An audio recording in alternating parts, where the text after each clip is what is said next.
اسلام کا دشمن جو ہے اللہ کے نبی سے دور کرنے کے لیے جو ہے وہ معاذ اللہ کوششیں کر رہا ہے, کاوشیں کر رہا ہے, تو وہ پوری محنت, اللہ اکبر, سر سے لے کر پیر تک کے پوری محنت جھونک دیتے تاکہ لوگوں کے دلوں میں محبت رسول پیدا ہو, عشق رسول پیدا ہو, عظمت رسول پیدا ہو. اس کے لیے وہ تقریریں کرتے ہیں, اس کے لیے وہ کتابیں لکھتے ہیں, اس کے لیے وہ حضور کی عظمتوں کی محفلیں منعقد کرتے ہیں. لیکن چلتے چلتے جب یہ سلسلہ 15ویں صدی میں داخل ہوا تو اب اسلام کا دشمن جو ہے اپنے منصوبے میں کامیاب ہوتا نظر آ رہا ہے.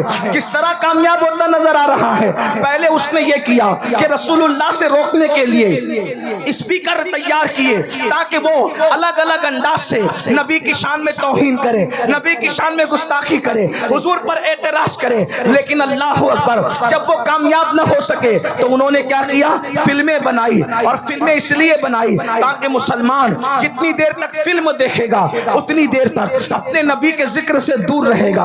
انہوں نے کیبل ایجاد کیا. مسلمان جتنی دیر تک کے کیبلوں میں مصروف رہے گا اتنا اپنے نبی سے دور رہے گا. ان لوگوں نے گانے, ایک سے خوبصورت گانے ایجاد کیے کہ جتنی دیر تک مسلمان گانے سنتا رہے گا, گانے گاتا رہے گا, اپنے آقا کے زلف و رخسار کے تذکرے سے دور رہے گا. اللہ اکبر. انہوں نے ہمارے درمیان اللہ اکبر 15ویں صدی آتے آتے گندی فلمیں ایجاد کر دی. اور یہ تو اتنی خطرناک ہے, انٹرنیٹ کا یہ جنگل اتنا بھیانک اور خطرناک ہے, اس سے شاید ہی کوئی بچ سکتا ہے, بلکہ وہی بچ سکتا ہے جس کو اللہ بچا لے. میرے پیارے آقا علیہ الصلوۃ والتسلیم کے پیارے دیوانوں, یہاں ہزاروں عاشقان رسول کہلانے والوں کا مجمع ہے.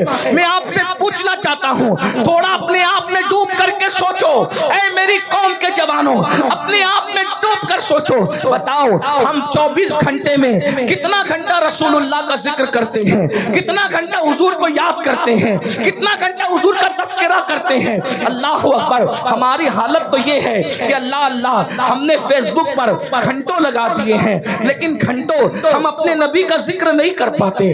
ہم گانوں میں بہت بڑا وقت لگا دیتے ہیں لیکن اتنا وقت رسول اللہ کے ذکر میں نہیں لگا پاتے. اب آپ مجھے بتائیں, جس کا باپ, اب توجہ سے سننا, جس کا باپ اللہ کے نبی سے دور ہو جائے اس کے بیٹے کو رسول اللہ سے کون قریب کر سکتا ہے؟ جس کی ماں نبی سے دور ہو جائے, اللہ اکبر, اس کے بیٹے کو نبی سے کون قریب کر سکتا ہے؟ بڑی معذرت کے ساتھ یہ ہزاروں کا مجمع دیکھ کر کے ہم آپ کو دعا تو دے جا رہے ہیں لیکن ہمارے سینے ٹھنڈے نہیں ہوتے, ہمارے کلیجے ٹھنڈے نہیں ہوتے.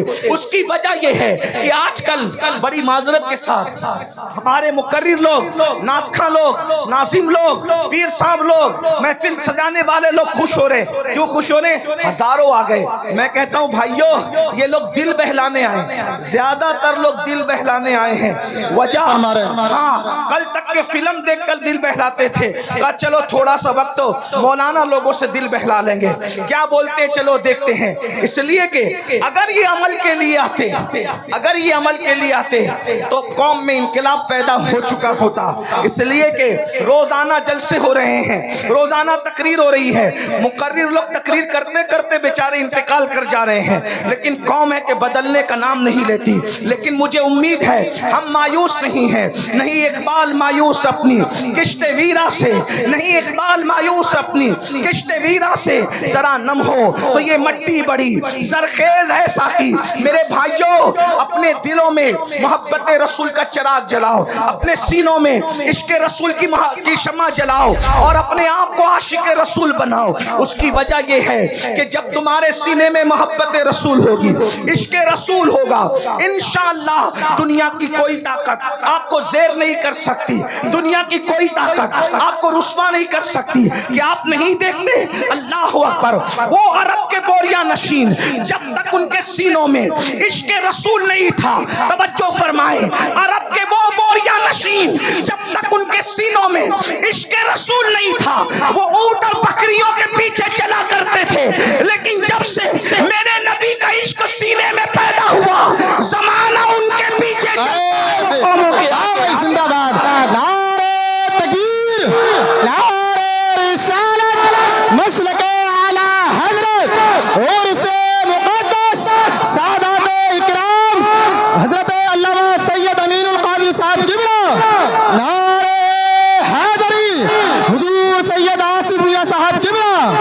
بھائی بہت اچھا بھائی زندہ باد ماشاء اللہ اونٹوں اور بکریوں کے پیچھے چلنے والے جنہوں نے پوری پوری زندگیاں اونٹ اور بکریوں کے پیچھے چلتے ہوئے گزار دیا، جب نبی کا عشق سینے میں آیا تو پوری دنیا ان کے پیچھے پیچھے چلتی رہی اور وہ زمانے کے آگے آگے چلتے رہے۔ عرب کی تاریخ نے بتا دیا اگر دنیا کو پیچھے چلانا ہے تو آمنہ کے لال کی محبت کو سینے میں پیدا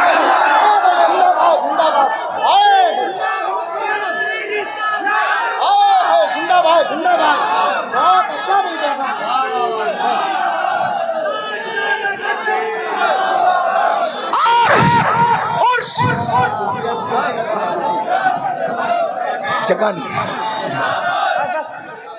عرس مقدس کی اس محفل میں آپ کو پیغام دے رہا ہوں، ہتھیار اٹھا کر لوگوں کو اپنے پیچھے نہیں چلایا جا سکتا، لیکن سینے میں عشق مصطفیٰ سجا کر ساری دنیا کو اپنے پیچھے چلایا جا سکتا ہے۔ بلکہ واللہ عشق والا اتنا اوپر جاتا ہے، اتنا اوپر جاتا ہے، اتنا اوپر جاتا ہے کہ کعبے کی چھت تلووں میں نظر آتی ہے اور بلال کعبے کی چھت پہ زندہ باد زندہ باد واہ بھائی زندہ باد نعرہ تکبیر نعرہ رسالت مسلک اعلی حضرت عرس مقدس سادات اکرام بہت اچھا آج ہر باپ چاہتا ہے میرا بیٹا ترقی کرے، توجہ کرنا عرس میں آنے والوں، ہر باپ چاہتا ہے میرا بیٹا ترقی کرے، ہر ماں چاہتی ہے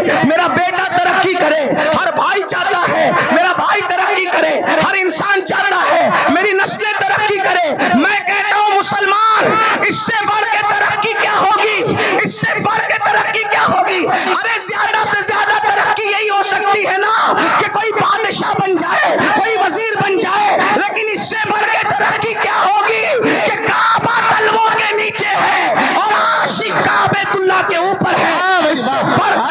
اور وہ بھی کس کو توجہ فرمائے، سارے گورے چٹے عرب والے زمین پہ کھڑے ہیں، سارے گورے چٹے عرب والے زمین پہ کھڑے ہیں، لیکن وہ بلال حبشی جس کا رنگ کعبۃ اللہ کے غلاف کا جلوہ لے کر کے ہے، جس کا رنگ کعبۃ اللہ کے غلاف کا جلوہ لے کر کے ہے، وہ سرکار بلال حبشی رضی اللہ تبارک و تعالیٰ عنہ اللہ اللہ کعبے کی چھت کے اوپر کھڑے ہو کر کے اذان پڑھ رہے ہیں، اذان۔ اور آپ جانتے ہیں میرے بھائیوں، جب بلال نے اذان پڑھنا شروع کیا تو کچھ لوگوں نے یہ کہا کیا معاذ اللہ محمد کو کوئی اور نہ ملا تھا اذان دلوانے کے لیے؟ بلکہ ایک شخص نے تو یہ کہہ دیا، دیکھو نقل کفر نہ باشد، ایک شخص نے یہ کہا کہ دیکھو اس کالے کوے کو کہ یہ کعبۃ اللہ کی چھت پہ ہے، لیکن مسلمانوں ذرا غور کرو، ذرا سوچو، کعبے کی چھت پہ کھڑا کر کے رسول اللہ نے بلال کا امتحان لیا۔ اچھا آپ لوگ حضرت کھڑے ہو ماشاءاللہ انقلاب اللہ آپ لوگ اب مان جائیں، ٹھیک ہے حضرت کو، ٹھیک ہے آپ لوگ بیٹھ جائیے۔ سجادہ نشین صاحب کچھ کہہ رہے ہیں، ان کی مان لو، پروگرام فلوپ کر رہا ہو یار۔ بیٹھ جاؤ ارے تقریر سننا ہے، بیٹھ جاؤ۔